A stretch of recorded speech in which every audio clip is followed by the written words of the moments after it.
Hello there everyone, it's Carol from the Crafty Emporium. This weekend for us here in the UK and Northern Ireland, it's what we call a bank holiday weekend, and so I decided to do a tutorial on this little project here over the weekend for those that might have the full weekend off. Obviously if you don't have the full weekend off, then you can do this anytime that you so wish. But it was a really quick and easy little journal to make. This one is made with fabric and this one is made with paper, but the principle is the same for both. But I'm going to be demonstrating in the tutorial the fabric covered one. So I'll show you the paper one first, and I'm only showing you the outside cover. So this was done with some of the papers that I've got in my stash and some of the lace and some blue seam binding ribbon. So that's that one, and then the fabric one, which is the one that I'm going to cover how to make. I've done it using Tilda fabric, and this is an image, a freebie image from Artie Mays. And then I've added some crochet flowers, leaves, and some lace and some organza ribbon for the closure on this one. So as I say, this is going to come in 3 stages. So Saturday, today, will be how to make the cover. Sunday will be about the pages inside the journal, and Monday will be a little bit about the decoration inside of the journal.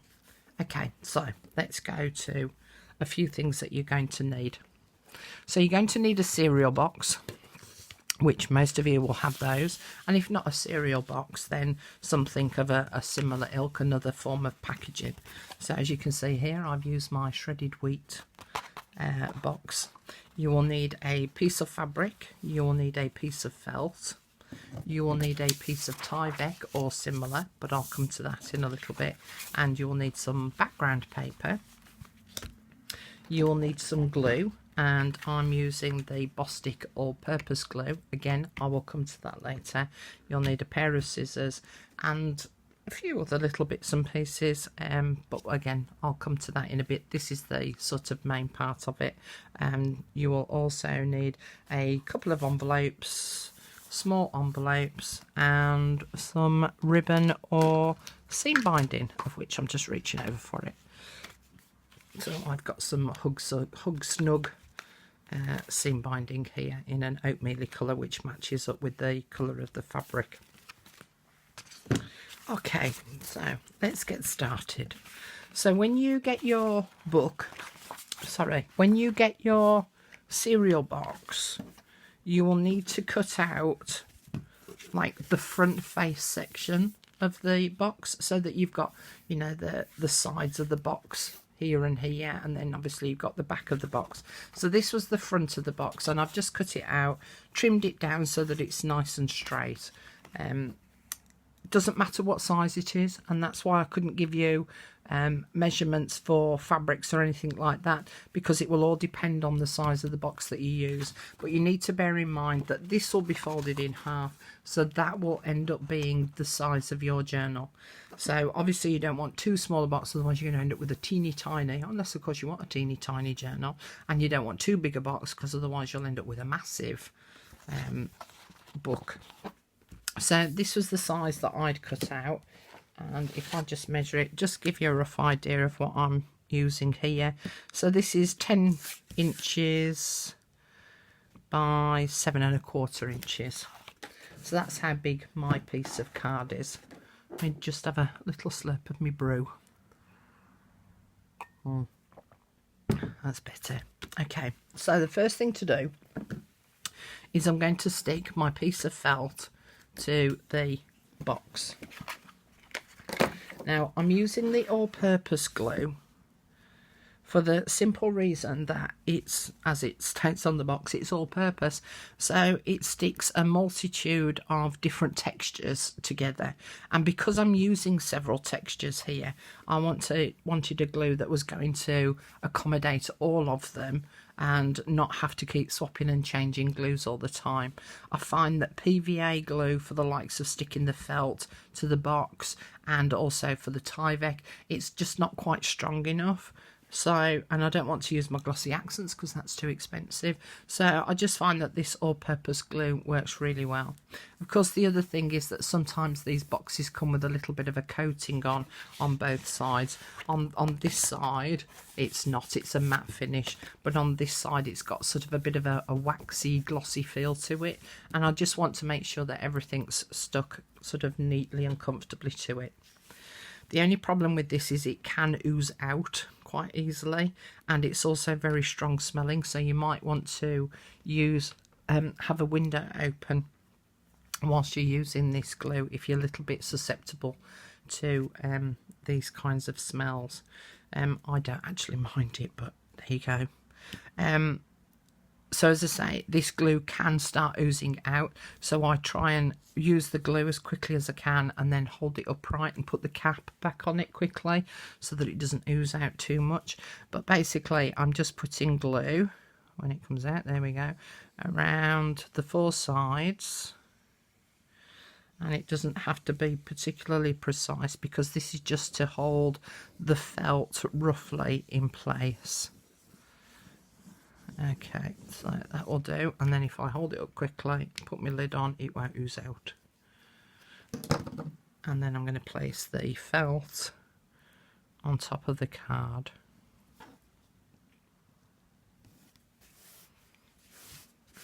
So as I say, that's just to hold the felt in place. It's not for any specific reason. And then we're going to trim off the excess of the felt.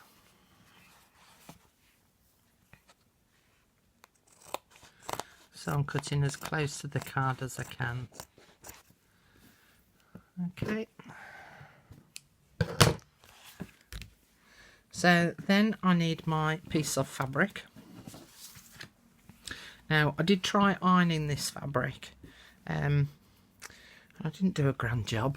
As you can see, it's quite creased, but by the time we've finished making the cover, you'll see that most of those creases won't actually show. So what I'm going to do is I'm going to place that face down, so the pattern is now facing onto my work surface, and then I'm going to put the felt side of my card down on top of that. One of the things you just need to be aware of is that if you're using, say, a white coloured fabric, then you maybe need to just look at the colour of felt that you've put on your card, because obviously that red felt will show through on some of the fabrics. As it happens, it doesn't show through on this one. The other thing you need to think about as well is if you're using upholstery fabric, then that could cause you a few problems in terms of the excess bulk, especially at the corners. So a cotton or polycotton fabric will work best for this particular journal. Now I'm just going to place a little bit of glue on each of the four corners. This glue dries quite quickly, so I'm only going to do one corner at a time because I don't want the glue to dry out by the time I've got to the fourth one. Make sure that I've got an even border all the way around. So I've cut my fabric about 3/4 of an inch to an inch bigger all the way around, but it doesn't need to be any more than that. And if you do too much less than that, it's not enough to fold around the card. So this corner here, I'm just going to lift it up and over and pull it in. Now I'm not pulling it in really tight because I don't want it that snug next to the corner of the card so that it becomes too tight and then you can't end up with a nice mitered corner.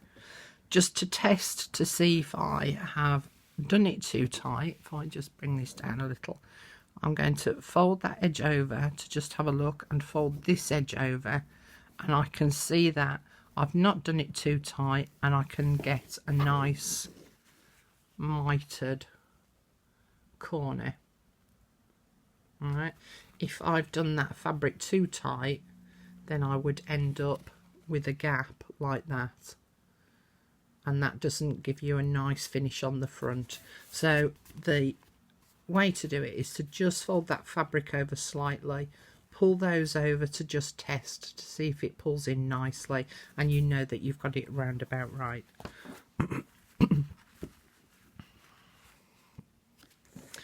Just going to do the next corner.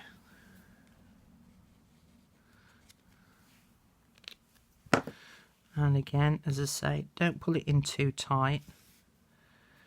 And try and get it so that you've got a straight line here and a straight line here. It's no good doing it at a skew-if angle like that, where you're coming in at an angle and an angle. It needs to be so that you've got a vertical and a horizontal edge. So it's called an equilateral triangle. And then fold that over to just check that you haven't pulled it in too tight, and that miters nicely. Do the next corner, and I'm going to get all blasé and do the next one as well. Okay, fold that one in.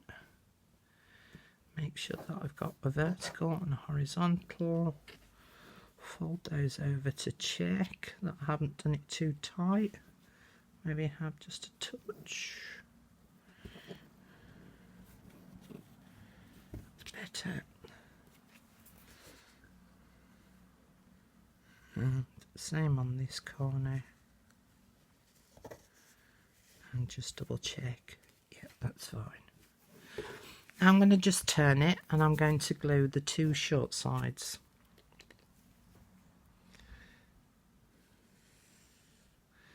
And I want it along the edge of the card and a little bit higher as well, because I just want to make sure that when I fold the fabric over, I've covered the width of that hem that I'm folding over. And again, I want to pull it in so it's reasonably firm, but I don't want to pull it in really, really tight, because if you pull it in too tight, it will make the card bow. Let's turn it to the other side. And again, glue along the edge of the card and a little bit higher to allow for the seam.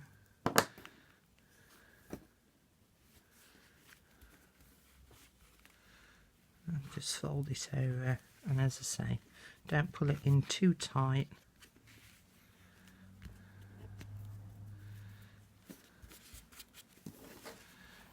And then do the two long sides.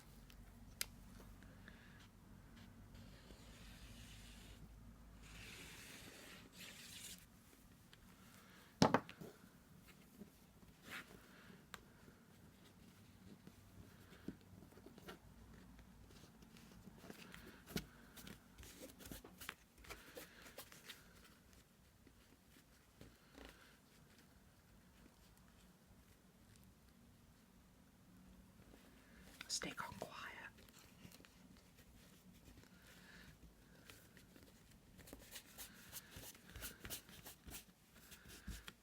Okay, and then turn it to the opposite side.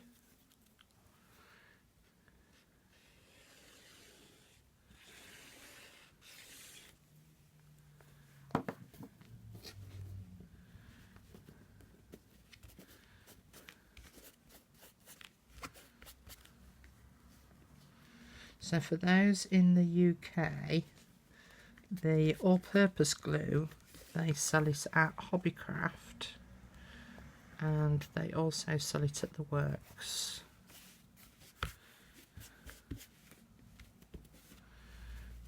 Okay.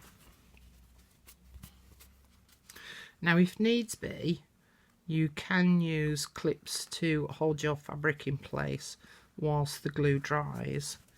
But you will find that this particular glue is actually quite fast drying. So in America, I would imagine that you would use like Fabri-Tac.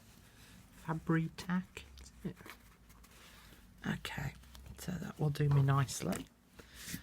So as you can see, when I bend this now, it kind of pulls those creases out of the fabric quite nicely, so that you can't actually see them very much at all.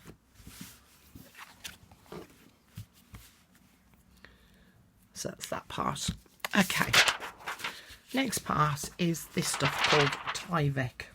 Now, Tyvek you may have seen before if you've done journaling before, but if you're new to it and are not quite sure what it is, I'm going to read you this. Tyvek. Tyvek is a brand of flash spun high density polyethylene fibres, a synthetic material. The name is a registered trademark of DuPont. It is often seen used as house wrap, a synthetic material used to protect buildings during construction. Now you can buy Tyvek in sheets off eBay. I think some people might even sell it on Etsy, but also you can go to the likes of B&Q and Wix, and they might sell it in roll form. But basically, in envelopes, you can get envelopes as well that are made from Tyvek. But basically, if I try and rip this, that won't rip. It'll bend it a bit, but it won't rip it. The reason why we use Tyvek when we come to journal making is that sometimes the spine is a little bit of a weak area and it just needs that little bit of extra support, and so it helps to just prevent tearing and to give that spine a bit of support. Now, we're not actually going to be stitching our pages into the journal, which is another reason why you would use Tyvek, because if you were stitching your pages onto your journal cover, again you're adding extra weight, and when obviously you're turning your pages backwards and forwards, you're weakening the card as part of the spine part of the card when you keep turning your pages and from the weight of the paper. And so the likes of Tyvek will just help to give it that little bit of extra support. So I'm just going to cut a piece that is sort of about 2 or 3 inches wide so that it covers either side of that central part, and that will just stick on there. And again, this is another reason why I like to use the Boss Stick All Purpose, because I find that PVA is not a strong enough glue for Tyvek. But that's just my personal choice. You use whatever glues you feel comfortable in using. And I would just stick that down there. Now you can stick this on before you put your fabric on, but as you can see, I've got it above and below the edge of the outer part of the card. And so that's my Tyvek now in place, and I'm just going to leave that to dry. I would then, on the actual journal that I made, I stitched using my sewing machine all the way around. If you do that with your sewing machine, then please make it a separate needle that you don't use for your normal fabric sewing, because a bit like scissors, paper will blunt your needle the way it blunts scissors. We then need to line the inside of our journal with a piece of paper, and I've got this piece from a 12 by 12 paper pad that I've got, and the colours just match really nicely with the fabric. And so I'm going to cut this fractionally smaller than the actual cover. So as I've already measured it, I'm just going to go and do it again. So this measures 10 inches long. I'm going to cut it 1/8 of an inch smaller than the actual cover of the journal. The measurement this way is 7¼ inches long. So I'm going to again cut it 1/8 of an inch smaller. So I'm going to cut the paper 7 1/8 by 9 7/8. Okay, but that's just for my cover because that's the size of my card.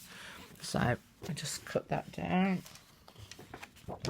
So 9 7/8 by 7 1/8. So I'm going to cut my 7 1/8 first. And I'm going to keep this piece that I'm not using now for later on for decoration. So then it's all matching. And then 9 7/8. So you can't see that, can you?